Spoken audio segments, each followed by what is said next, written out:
Ponte City, Africa's second tallest residential building. I have heard people speak both positive and negative things about the building. I think that it is not only good for you get info from one source, but also great to get it from a resident that lives in the building. For more contents like this, please hit the subscribe button and please don't forget to comment. Let's dive into the video.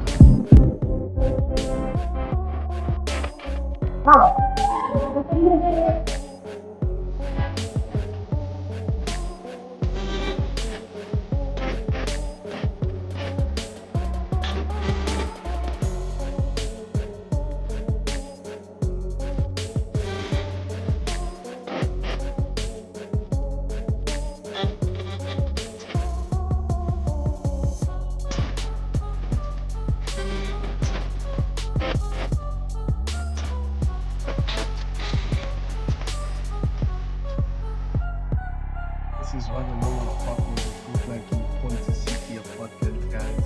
So I'm here with David and we're gonna scroll around and see what the normal apartment looks like.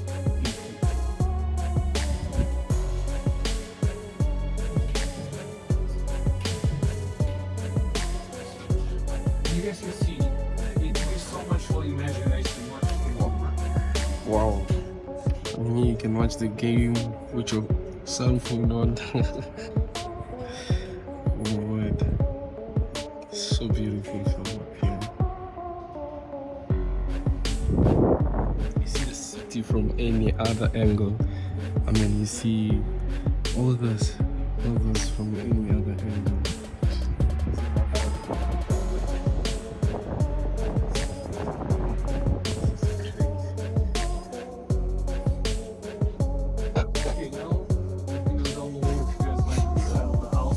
Okay, now let me show you guys the other room.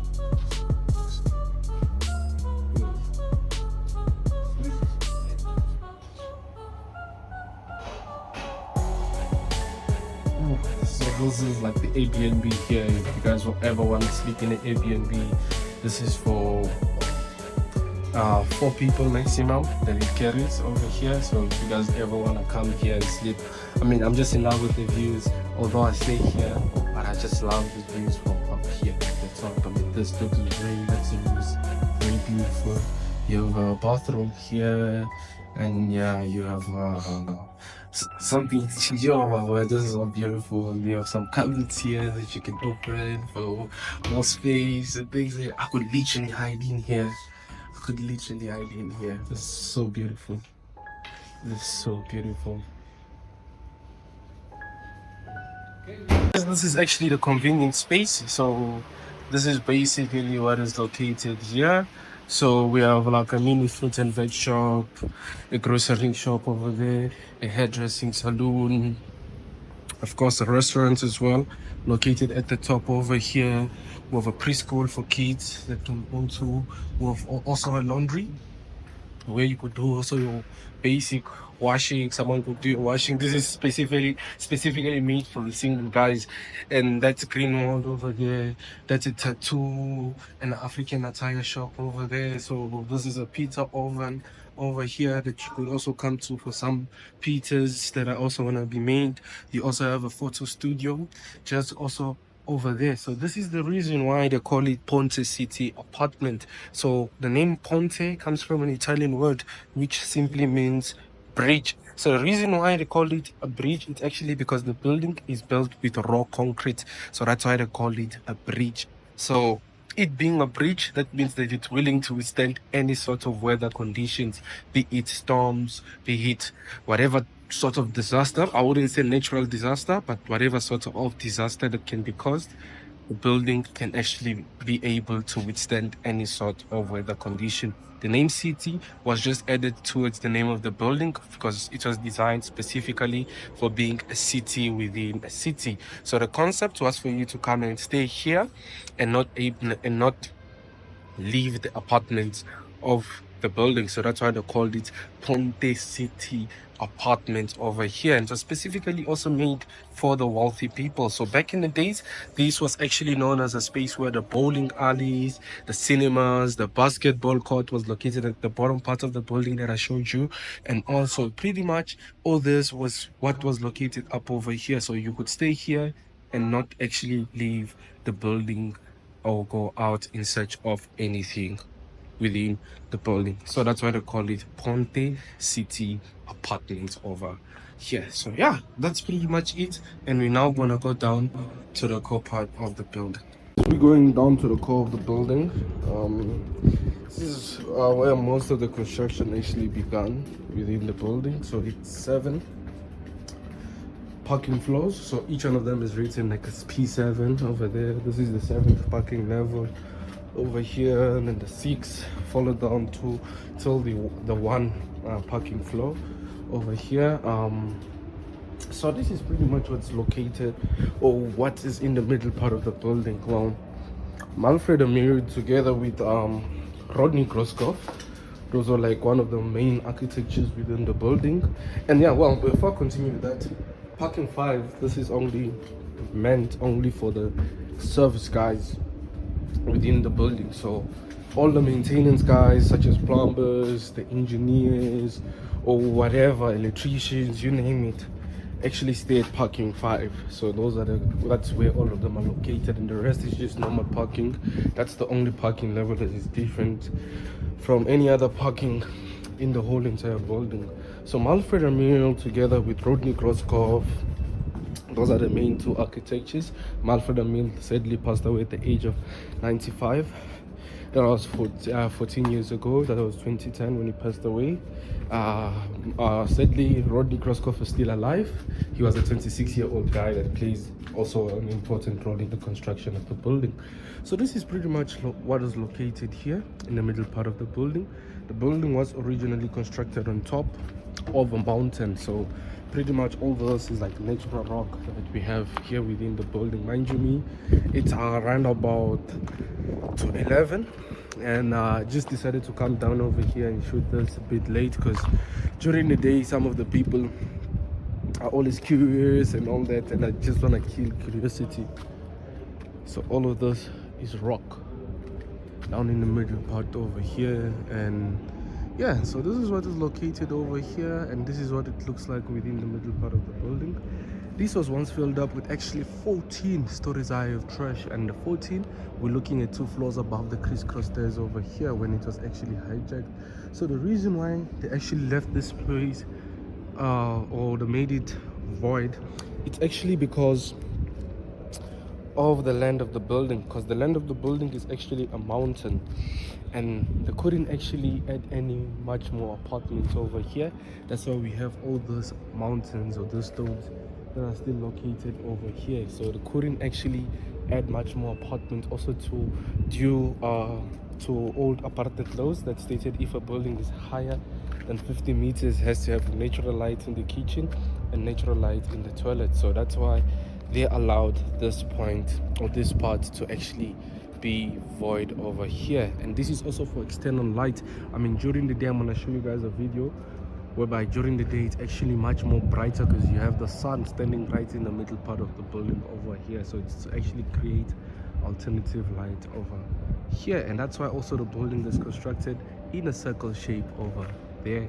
And currently we also have like some water crisis over here, and we can only collect water on the convenient space, which is just on top. We're gonna take a walk over there, where that's where pretty much we can actually get some water from the building. And yeah, so pretty much those guys are the ones that played an important role in the construction of the building, and this cost them 11 million rands to actually construct this skyscraper. And that was like in 1971, completed in 1975. I mean, that's a lot amount of money that they actually had to use to construct this building. And these are also the emergency staircases going all the way up to the top of the building. I wonder what it looks like in the middle, because it's like all triangles. Oh yeah, it's all triangles. Oh wow, this looks beautiful. This is very beautiful. I didn't expect it to be this beautiful. So yeah, well, these guys actually did a very good job. Well, some of the people actually believe that Rodney, who was the main architect, was actually high on drugs while working on the building. And it's pretty funny. And this is also one of the parts where the building owners also make a lot of money from, like a lot of money. Like movies have been shot here, like Resident Evil Final Chapter 6, The Judge Dredd, The District 9, The Team Seal 8, Chappie, all this. What in the name of the Lord? You little robot's a big problem for me. A thinking robot could be the end of mankind. Destroy that robot.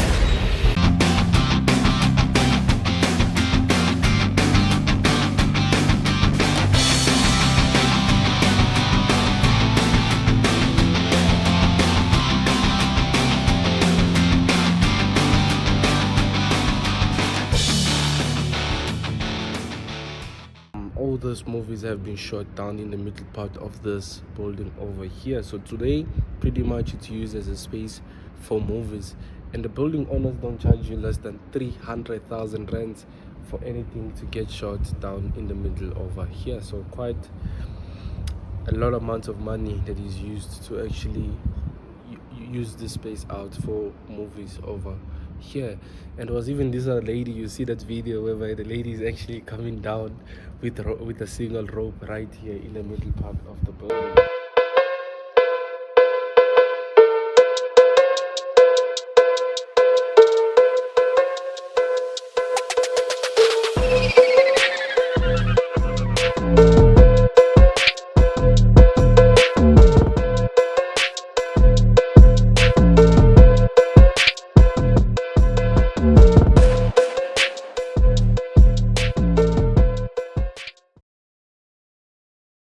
Of the building.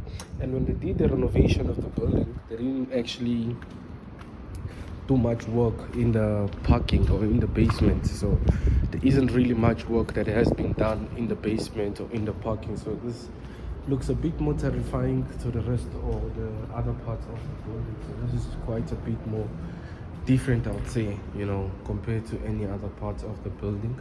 So that when they did the renovation, they didn't touch most of those parts. And this is the old machinery room. This is for the basement and all elevators. So this is basically for this elevators here. This is for this elevators here. For this elevators here. So this is that's the machinery room for this elevators, the basement elevators. But these don't work anymore. They're currently out of service, so they don't work anymore, and you can only use the stairs that I came down with to access this part over here. So yeah, when they did the renovation, this was never really touched over here. Well, the building came in with a very convenient space. It came in with a basketball court, a tennis court, a swimming pool. So this is what was located down here, mainly at the bottom part of the building. And today, the basketball court, that's a laundry. That's where most people hang their clothes. I mean, with the water crisis, like nobody's actually washing their clothes. It seems to be very quiet with the laundry. Nobody's washing their clothes. So the laundry is just located over there. This is a very empty space. That is that old tennis court. Well, the swimming pool has been drained due to the water issue that Joburg has been facing. I'm not quite sure.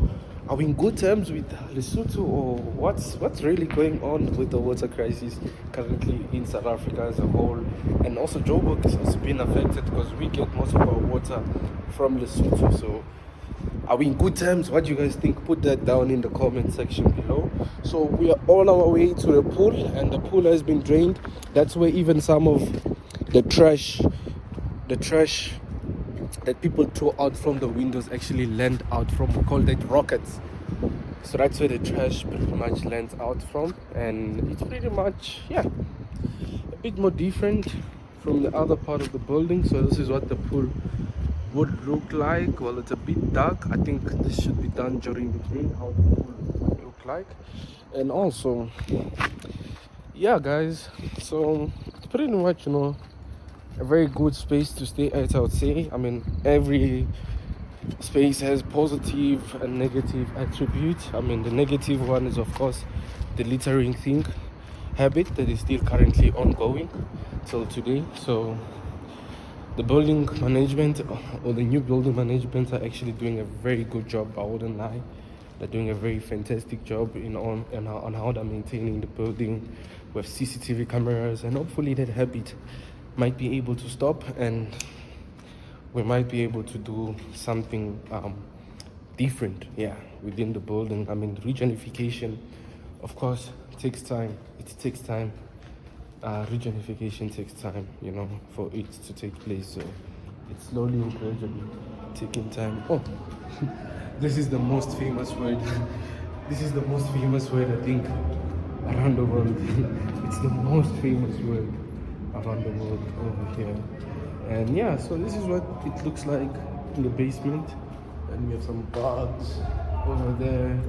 I'm not afraid of bugs, but hey, yeah, this is what it would look like at night. The dope St. Jude.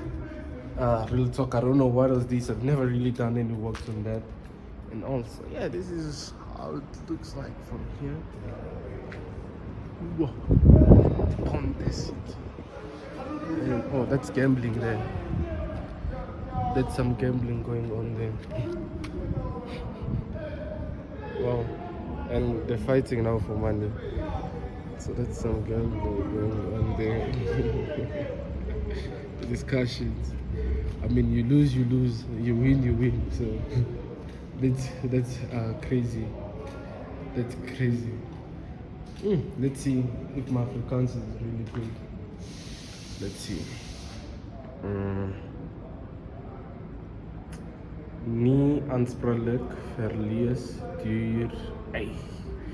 It just says warning, nobody is responsible for loss by fire, theft, damage, or any other cause whatsoever. So my Afrikaans is not really as good as you think it would be. And yeah, this is the first one we're going to see in Ponte region within there.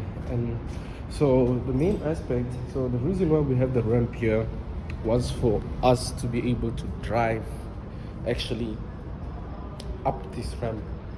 That was the main aspect, was for us to be able to drive up the ramp and not down the ramp. So we have an old entrance of the building where you could actually currently could drive down the ramp and not up anymore. So there was one exit and one entrance. So that's how it pretty much operated like over there. But today we pretty much drive down the ramp over there. So that's what we pretty much do.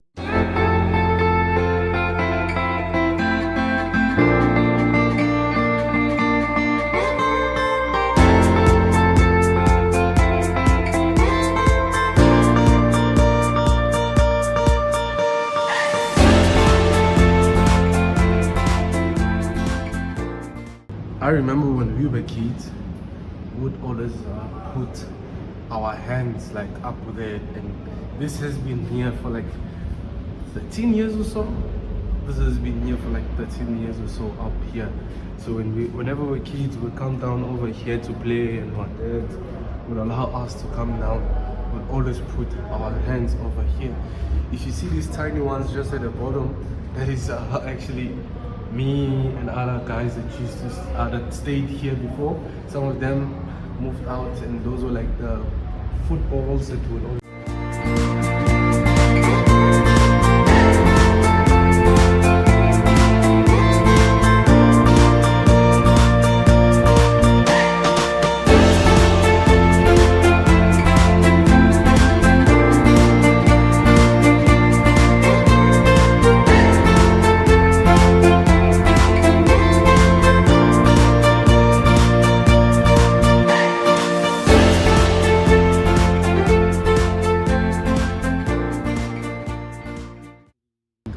And things like that. I hope the flashlight doesn't disturb you. So this is pretty much what gets done at the old entrance. It's renting it out to break some recyclable material. So all these bags here are all recyclable materials. These are glasses, beer bottles, and all. Guys, I want you to listen to this. It's like 42 floors up.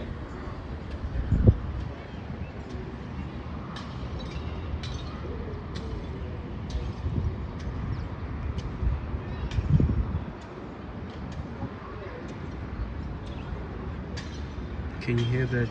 42 floors.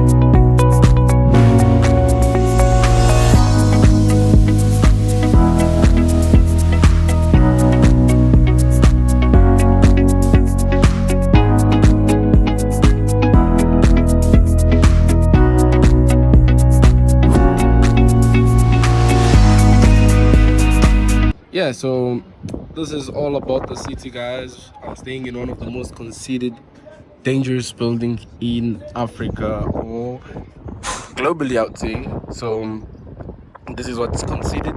Well, there's even a game that's about to commence next to the most dangerous building. I mean, imagine that there is a dangerous building located here. And then we have a game that's just about to commence, a rugby game, not any game, but a rugby game in the Ellis Park Stadium over there.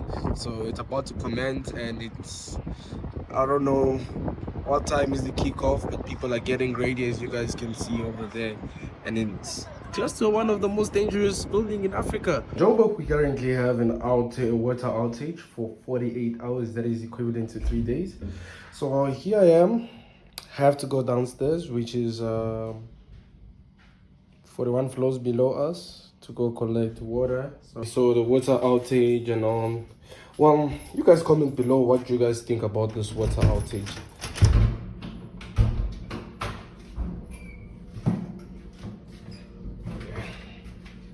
Time to go collect my own water. So yeah, I'm going to collect my own water. And let's see how that goes, guys. I don't really know how that is also gonna go. So let's get to go together and see how that actually moves like. So yeah. Ooh. Yeah. I mean, with the current water crisis Joburg is facing, is quite a lot. And the building does have water, but there's some water that is coming from the Jojo tanks and things like that. And the building, mind you, carries 2,500 people maximum. And it's not enough for them to be able to pump water everywhere for all these 2,500 people. So what we do, we have a space downstairs where we can collect some of our water from, so it makes it a bit easy. And this is my ride going all the way down, so let's see how quick this can actually run from 42nd floor all the way down. Oh, I felt like it was gonna stop, but it didn't. So let's see how many seconds will that be. Ooh, okay, all these guys rocking it all the way down, and damn. Whoa. These are also newly renovated elevators, so we also have a maintenance guy who actually stays in the building as well, that maintains the building, other buildings elevator, and it's being managed by ECE, which is an African elevator company. So it makes it a bit easy. Makes it a bit easy for us, me and my bucket. Shout out to you all with the water crisis.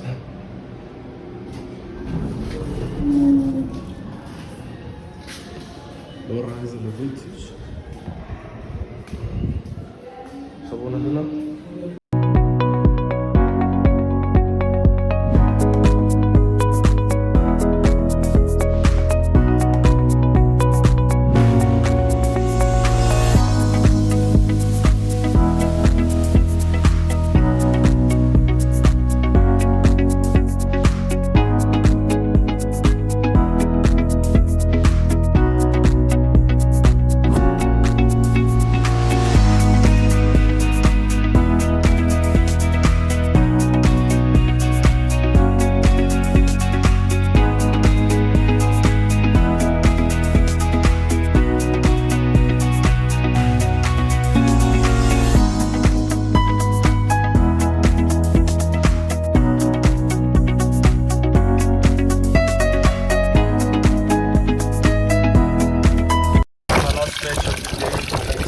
like this guy's there.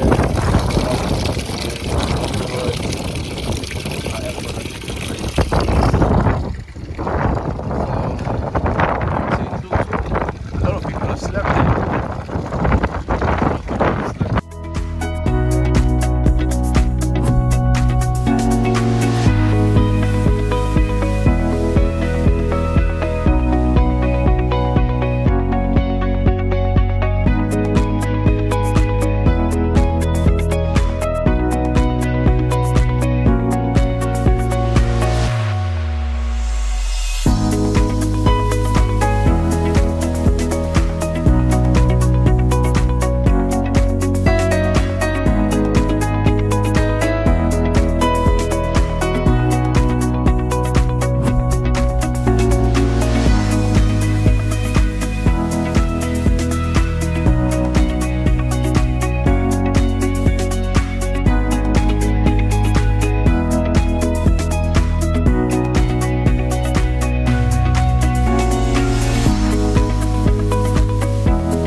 Thank you so much guys for tuning in to this video. If it's your first time to this YouTube channel, please don't forget to subscribe, share, comment, and as well turn on the post notification.